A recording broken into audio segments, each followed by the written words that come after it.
recién hablaba, creo que Boris se llamaba el chico que estaba acá sentado, y Tatiana, acerca de cuál era la forma que podríamos tener de poder chequear si un demandado tiene un embargo. Y pensaba, ¿no? Con tantos recursos que se gastan en el Poder Judicial, ¿cuál sería el costo? Ahí lo estuve chequeando mientras me metí en la página, de tener un NOSIS o un veraz para cada juzgado con un acceso en donde haya un registro, por ejemplo, que también se podría tener, bueno, tenemos un NOSIS o un veraz, aparte empezamos a averiguar de mi primo, mi sobrino, que fuera a ver para tratar de stalkear, como se dice ahora, a ver si tiene o no. Pero que quede registrado, por ejemplo, quién lo hizo y con respecto a quién, y cuánto puede salir eso, 10, 15 mil pesos un acceso para el juzgado en la cantidad de recursos que tiene, y sería una herramienta muy importante. No sé, es una idea que se me acaba de ocurrir, como para plantearla desde el sindicato, plantearla desde los jueces, las asociaciones de magistrados o un consejero que podamos tener acceso a. La verdad que eso podría ser algo, no sé, es una idea. Pero dentro de ese contexto también, lo que celebro de este curso, más allá del nivel que les estaba diciendo recién, es que un sindicato tome la iniciativa para, digamos, hacer frente a toda esta refuncionalización que implica toda la digitalización de la justicia. Estamos viviendo toda una etapa nueva que se aceleró con la pandemia. Obviamente que este proceso iba en algún momento a ponerse de manifiesto, a ponerse en superficie, pero yo creo, no sé, la verdad que es hacer un análisis contrafáctico, pero probablemente si no hubiera ocurrido la pandemia, este proceso se iba a dar dentro de, no sé, 3, 4 años más adelante. La pandemia, dentro de lo que tuvo de negativo, que fueron muchas cosas, una de las cuestiones positivas que tuvo, no sin esfuerzo, obviamente, de la sociedad en general, y en el caso que estamos hablando nosotros, de los trabajadores y todos los agentes del Poder Judicial, aceleró un proceso que se iba a dar en 5, 6, 7 años en un año. O sea, no sé, la pandemia empezó en marzo del 2020, a principios del 2021 ya estábamos trabajando casi digitalmente. Eso requirió esfuerzos técnicos por un lado y esfuerzos también de todos, especialmente de los trabajadores, adaptarse a un nuevo sistema de trabajo. Y en este contexto, obviamente que cambió la forma de trabajar y requirió y requiere toda una refuncionalización que es edilicia del espacio de trabajo y obviamente también un reentrenamiento del capital humano que tenemos dentro del Poder Judicial y particularmente, que es lo que aparte a mí más me interesa, que es la parte jurisdiccional, ¿no? O sea, hoy no existe más la mesa de entradas, entonces las personas que estaban en una mesa de entrada las tenemos que refuncionalizar, o sea, tenemos que reeducar para una tarea que quizás antes no era necesario que estuvieran preparados y ahora sí. Un auxiliar de servicio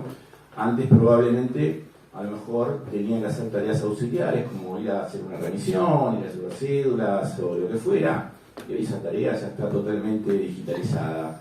Y es importante que ese trabajador, ese compañero, esa compañera, de alguna manera sea reentrenado para hacer las tareas que ahora corresponde que haga y que se sienta que no está excluido, porque, o sea,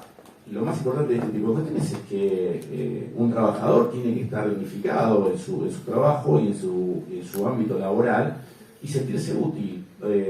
Y eso implica, obviamente, que también es un cambio cultural para la persona que a lo mejor tiene el título secundario y no pasó por la facultad y que a lo mejor le tiene miedo incluso, porque muchas veces nos encontramos a una especie de temor cultural, por llamarlo de alguna manera, de encontrarse, bueno, pero si yo ahora, ¿por qué lo puedes hacer? ¿Y cómo lo puedes hacer? Y obviamente con reentrenamiento, con la ayuda de tus compañeros, con la ayuda, en este caso, de los cursos que se puedan dar desde el sindicato, que se puedan dar desde el Centro de Formación Judicial. Hay que sentarse a esa mesa y celebro esa voluntad política, en este caso de un gremio, de tomar esa iniciativa, no esperar a que venga de otro lado eso y, digamos, dar esa señal de incluir a los trabajadores en esa decisión. Obviamente que eso va a requerir también, puede ser una primera etapa, va a requerir otros cursos, otros acuerdos, pensaba, ¿no?, mientras venía para acá. Digamos, mesa receptora de escritos, que sabemos que hay muchos compañeros trabajadores ahí que ya no se reciben más escritos. Bueno, ¿cuál sería digamos así, si vamos a pensar una nueva forma de trabajar en donde, por ejemplo, yo no hago ir presencial todos los días a mis trabajadores. ¿Por qué? Entre otras cosas porque si van todos los días no tienen todos un lugar para sentarse. Pero si tiene que despachar un escrito virtual, ¿por qué voy a hacer venir una persona de Pacheco, de Pilar, de Berazategui, etcétera, todos los días, una hora de ida, con suerte, una hora de vuelta, cuando el mismo trabajo que puede hacer en el juzgado lo puede hacer desde su casa? Obviamente que eso no implica que no se necesite la presencialidad para ciertas y determinadas circunstancias, porque el que recién está empezando, pueden haber dudas, que tiene que consultar probablemente cara a cara con un funcionario, con el juez o con quien fuera, que requiere una explicación, no sé si por primera vez, pero se pueden dar casos particulares que a lo mejor el cara a cara, la presencialidad, obviamente tiene sus ventajas, pero todos los días no, que venga 2 o 3 veces por semana, esa consulta se puede hacer perfectamente en forma personal en esos días que se va. Pero al mismo tiempo pensaba, si no tenemos todos los días a todos los trabajadores, no sé, hoy una planta, y voy a hablar de lo que conozco, ¿no? Del juzgado de primera instancia contencioso administrativo, tributario y relaciones de consumo, es una planta de más o menos 22 personas, en donde muchas veces también el tema de la nueva forma de trabajar implica que el mandatario, ustedes lo saben, pueda mandar un escrito, una parva de escritos, pues parva no, porque en realidad son digitales, pero una cantidad de escritos impresionante, un sábado, un domingo, nos venimos el lunes y nos encontramos en la bandeja un montón de escritos, que requieren mucho esfuerzo para los trabajadores, esencialmente, para poder estar al día con el trabajo. Ahora digo, esas personas, esos compañeros que estaban en un lugar en donde ya ahora esa función ha desaparecido o se ha envejecido,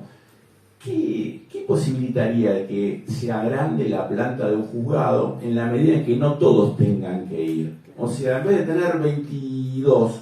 ¿se necesitan 30? Bueno, digo, por decir algún número, eso será una cuestión a charlar, a estudiar,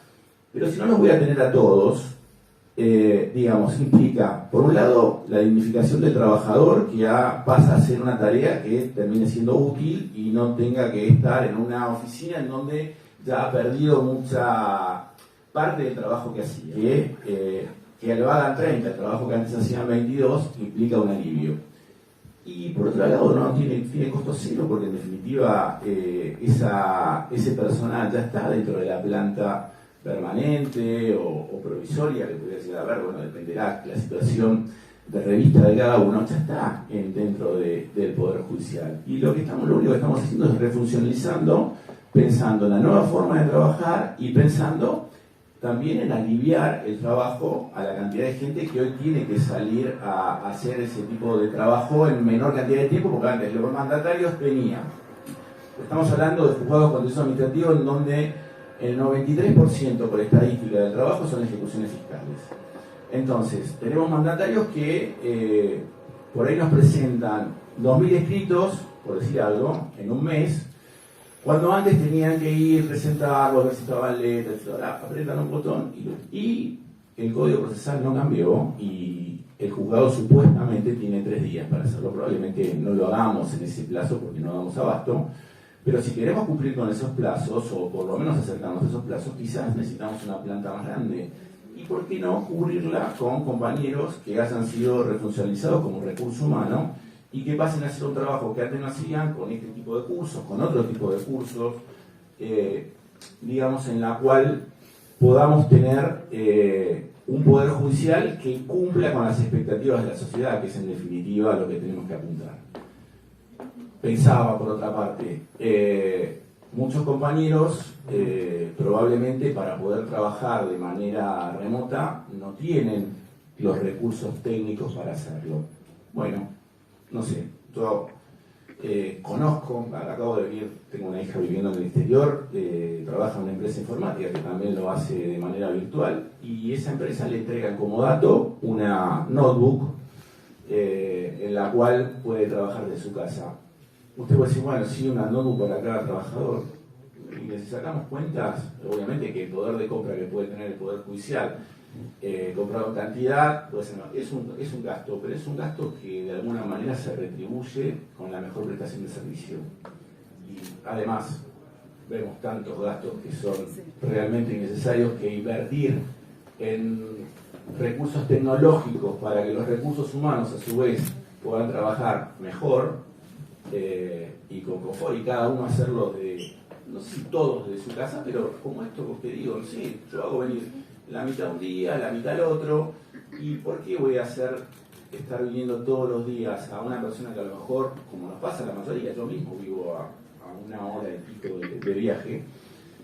cuando perfectamente esa persona durante el horario judicial puede trabajar desde su casa y poder hacerlo con estos recursos técnicos? No sé, son ideas que se me ocurren y que obviamente que tenemos que charlar y que está bueno que estas iniciativas también puedan ser llevadas, en el caso de ustedes, de los trabajadores, en el caso de los magistrados, y tiene que nacer de nosotros, los que estamos todo el día en la trinchera, porque después si no le dejamos la decisión a personas que tienen mejores o no digo que peores intenciones, por ahí tienen las mejores intenciones, pero no conocen. ¿Cuántos de los por decir algo no es personalizado, yo hasta hace unos años era consejero, pero ¿cuántos de los consejeros que están y tienen el poder de decisión conocen una mesa de entrada, conocen el trabajo que tiene que hacer alguien que está trabajando en un juzgado? Eso lo conocen los trabajadores, lo conocen los funcionarios y lo conocen los jueces, porque están todos los días trabajando con ese tipo de cuestiones.